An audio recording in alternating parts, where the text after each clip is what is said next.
नमस्कार। आइए आज के इस ऐतिहासिक सफर की शुरुआत करते हैं। आज हम बात करने वाले हैं प्राचीन भारत के पहले महान सम्राट की। मतलब एक ऐसी कहानी जो बिल्कुल फर्श से शुरू होकर अर्श तक जाती है और फिर असीम सत्ता से सीधे पूर्ण संन्यास तक। सोचिए ये कितना दिलचस्प सफर रहा होगा। तो चलिए इस अविश्वसनीय रहस्य को सुलझाते हैं। हम बात कर रहे हैं चौथी शताब्दी ईसा पूर्व की। ये वो दौर था जब हर तरफ अंधकार था, राज्य बटे हुए थे और सिकंदर के आक्रमण का विदेशी खतरा मंडरा रहा था। ऐसे में एक बहुत बड़ा सवाल खड़ा होता है, आखिर एक गुमनाम और गरीब सा बच्चा प्राचीन भारत के सबसे बड़े साम्राज्य का शासक कैसे बन गया? अब देखिए, उस समय मगध पर धनानंद नाम के एक बेहद क्रूर राजा का राज था। एक तरफ तो इस राजा के पास बेशुमार दौलत और 3000 हाथियों की विशाल सेना थी, लेकिन दूसरी तरफ आम जनता की हालत बहुत खराब थी। लोग असहनीय करों के बोझ तले कुचले जा रहे थे और खौफ में जी रहे थे। राजा के खजाने तो सोने चांदी से भरे पड़े थे, लेकिन बेचारी जनता भूख से मर रही थी। और बस यहीं से एक ऐसी खौफनाक प्रतिज्ञा का जन्म होता है जिसने आगे चलकर पूरे साम्राज्य को हिलाकर रख दिया। हुआ ये कि महान विद्वान आचार्य चाणक्य मगध को बचाने की उम्मीद लेकर धनानंद के दरबार में पहुंचे, लेकिन वहां उनका भयानक अपमान किया गया। उन्हें दरबार से धक्के मारकर निकाल दिया गया। इसी भयंकर क्रोध में चाणक्य ने अपनी शिखा यानी अपनी चोटी खोल दी और एक कसम खाई कि जब तक वो नंद वंश का समूल नाश नहीं कर देंगे तब तक अपनी शिखा को नहीं बांधेंगे। अब इस प्रतिज्ञा को पूरा करने के लिए उन्हें एक ऐसे इंसान की तलाश थी जो इस आग को आगे ले जा सके। और फिर चाणक्य की नज़र एक बहुत ही साधारण से बच्चे पर पड़ी। सबसे दिलचस्प बात तो ये थी कि जब चाणक्य ने उसे देखा तो वो बच्चा अपने दोस्तों के साथ राजा और दरबार का खेल खेल रहा था और बिना किसी डर के एकदम सटीक न्याय कर रहा था। चाणक्य ने तुरंत उस बच्चे के अंदर एक भावी सम्राट की चमक देख ली। उन्होंने बिना देर किए उसे तक्षशिला विश्वविद्यालय ले जाकर कठोर ट्रेनिंग देने का फैसला किया। अब यहाँ जो बात सच में हैरान करती है वो है ये आंकड़ा 1000। लोक कथाओं की माने तो चाणक्य ने इस बच्चे को उसके परिवार से 1000 सोने के सिक्कों में खरीदा था और यहीं से शुरू हुई चंद्रगुप्त की वो बेहद कठोर ट्रेनिंग, जिसने उन्हें एक महान योद्धा, शासक और रणनीतिकार बनाया और भारत का पूरा इतिहास ही बदल कर रख दिया। लेकिन देखिए, एक रातों रात साम्राज्य खड़ा कर लेना इतना आसान थोड़ी होता है। शुरुआत में ही उन्हें एक बहुत बड़ी नाकामी झेलनी पड़ी। उन्होंने जोश में आके सीधे मगध की भारी सुरक्षा वाली राजधानी पाटलिपुत्र पर हमला कर दिया और नतीजा, वो बुरी तरह हार गए। लेकिन तभी उन्हें एक झोपड़ी में एक बूढ़ी माँ से दुनिया का सबसे बड़ा सबक मिला। वो माँ अपने बच्चे को डांटते हुए कह रही थी, बेटा तुमने अपनी उंगलियां जला ली क्योंकि तुमने गरम खिचड़ी बीच से खाई, किनारों से नहीं।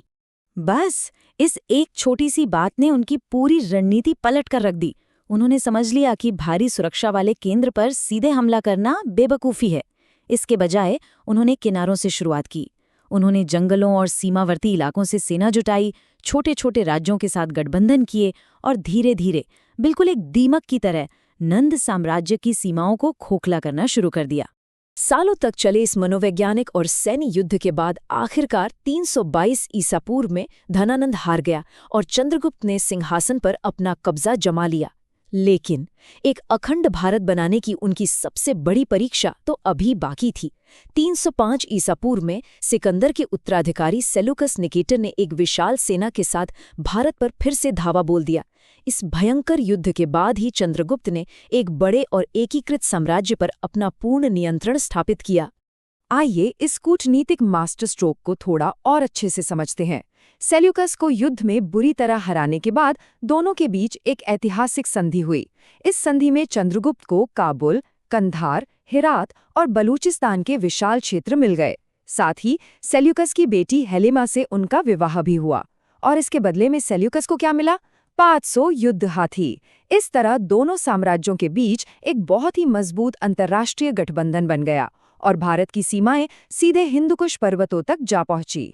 खैर, इतने बड़े और नए साम्राज्य को जीतना एक बात है, लेकिन उसे संभालना बिल्कुल अलग बात।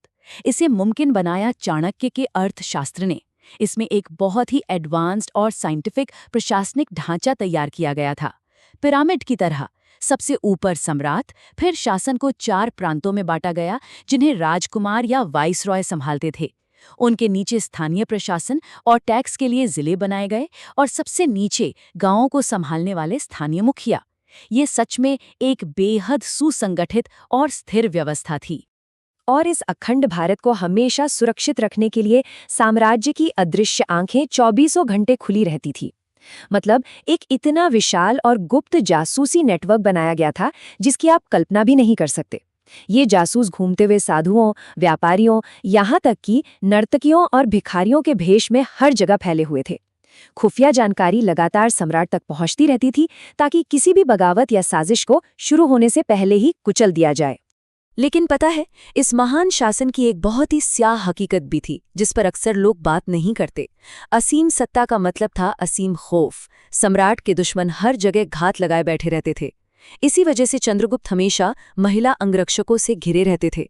उनका खाना खाने से पहले हमेशा चखा जाता था और हथियारों से बचने के लिए वो कभी भी लगातार 2 रात एक ही कमरे में नहीं सोते थे। और सम्राट को जहर के खतरे से बचाने के लिए चाणक्य ने जो तरीका अपनाया वो बेहद निर्मम था। उन्होंने चंद्रगुप्त को एक विष पुरुष बना दिया था। दुश्मनों से बचाने के लिए चाणक्य बचपन से ही चंद्रगुप्त के खाने में बहुत ही कम मात्रा में छुपकर जहर मिलाते थे। ऐसा इसलिए किया गया ताकि उनका शरीर किसी भी जानलेवा जहर के प्रति पूरी तरह से इम्यून हो जाए। लेकिन दुख की बात यह है कि इस इम्यूनिटी वाली रणनीति का अंजाम एक बहुत ही खौफनाक त्रासदी के रूप में सामने आया। एक दिन गर्भवती रानी दुर्धरा ने गलती से सम्राट का वो जहरीला खाना खा लिया। जहर बहुत तेजी से फैलने लगा। तब अजन्मे बच्चे को बचाने के लिए चाणक्य को बिना सोचे तुरंत अपनी ही तलवार से रानी का पेट चीरना पड़ा। उस जहर की एक बूंद बच्चे के माथे पर लग गई थी और इस तरह चमत्कारी रूप से बिंदुसार का जन्म हुआ, जो आगे चलकर मौर्य वंश के अगले सम्राट बने।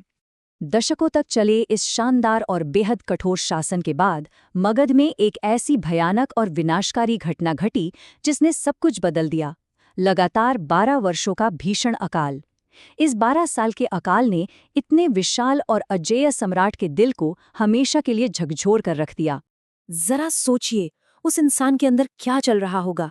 एक तरफ वो पूरी दुनिया का विजेता था, उसके पास अकल्पनीय दौलत थी, विशाल सेनाएं थीं, असीम सत्ता थी, और दूसरी तरफ वो एक असहाय इंसान बन चुका था जिसने अपने खजाने के सारे दरवाजे खोल दिए थे, फिर भी वो अपनी भूख से तड़पती और मरती हुई प्रजा को नहीं बचा पा रहा था। ये वो पल था जब उन्हें एहसास हुआ कि इतनी बड़ी सत्ता भी मौत और इंसानी पीड़ा को नहीं रोक सकती। ये एहसास उन्हें भीतर तक तोड़ गया। और इसके बाद जो बदलाव आया वो सच में हैरान कर देने वाला है। जिस इंसान ने सत्ता हासिल करने के लिए अपनी पूरी जिंदगी लगा दी, वो परम आध्यात्मिक सत्य की खोज में सब कुछ छोड़ देता है। वे महान जैन मुनि आचार्य भद्रबाहु से मिलते हैं, दुनिया के सबसे बड़े सिंहासन को अपने बेटे बिंदुसार के लिए त्याग देते हैं, अपने शाही वस्त्रों को उतारकर एक दिगंबर जैन भिक्षु बन जाते हैं और दक्षिण भारत की एक गुफा तक नंगे पैर सैकड़ों मील का पैदल सफर तय करते हैं। श्रवण बेलगोला के उन शांत पर्वतों पर जाकर चंद्रगुप्त ने संलेखना का संकल्प लिया। जैन धर्म में यह एक अत्यंत पवित्र आध्यात्मिक अभ्यास माना जाता है, जहाँ कोई भी साधक अपनी इच्छा से और शांतिपूर्वक अन्न और जल का त्याग कर देता है। ध्यान रहे, यह कोई आत्महत्या नहीं है। यह अपनी सभी सांसारिक इच्छाओं, मोह और कर्मों पर पूरी तरह विजय प्राप्त करने की अंतिम आध्यात्मिक परीक्षा है। और इसी शांत अवस्था में उन्होंने अपना भौतिक शरीर हमेशा के लिए त्याग दिया। और यहीं से उनकी वो असली विरासत स्थापित होती है जो आज भी हमें सिखाती है कि सच्ची विजय दुनिया को जीतने में नहीं बल्कि स्वयं को जीतने में है। चंद्रगुप्त मौर्य ने ये साबित कर दिया कि उनकी सबसे महान जीत किसी बाहरी दुश्मन या विशाल साम्राज्य पर नहीं थी, बल्कि अपने खुद के अहंकार और मोह पर थी। वो एक ऐसे आदर्श बने जो पूरी दुनिया को जीत भी सकता था और फिर उसे अपनी मर्जी से छोड़ भी सकता था। हम इस ऐतिहासिक विश्लेषण को एक बहुत ही गहरे सवाल के साथ यहीं रोकते हैं। सोचिएगा जरूर, क्या सच्ची सत्ता पूरी दुनिया पर अधिकार जमाने में है या फिर उस असीम शक्ति को अपनी इच्छा से त्याग देने के उस गहरे आत्मबल में है?